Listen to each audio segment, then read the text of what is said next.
దర్శకుడు సందీప్ రెడ్డి వంగ దర్శకత్వంలో ప్రభాస్ హీరోగా స్పిరిట్ అనే సినిమా చేయబోతున్నాడు. ప్రస్తుతం ఈ సినిమా స్క్రిప్ట్ పనుల్లో సందీప్ రెడ్డి బిజీగా ఉన్నారు. మరోవైపు ఈ సినిమా కోసం ప్రభాస్ ఫ్యాన్స్ ఎంతో ఆసక్తిగా ఎదురుచూస్తున్నారు. అయితే ఇప్పుడు ఈ సినిమాపై మరో క్రేజీ గాసిప్ వినిపిస్తోంది. ఈ సినిమాలో ప్రభాస్ డ్యూయల్ రోల్లో కనిపించబోతున్నారని, ప్రభాస్ 2 పాత్రల్లో ఒక పాత్ర నెగిటివ్, మరో పాత్ర పాజిటివ్ అని రూమర్స్ వినిపిస్తున్నాయి.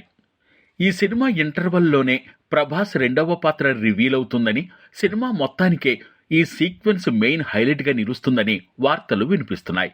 అయితే ఈ వార్తల విషయంలో ఇంతవరకు ఎలాంటి అధికారిక ప్రకటన రాలేదు. అన్నట్టు ప్రభాస్ నుంచి ప్రేక్షకులు ఏదైతే బలంగా కోరుకుంటున్నారో అదే ఈ సినిమాలో ఉంటుందట. ఇప్పటికే 80% స్క్రిప్ట్ వర్క్ పూర్తయింది.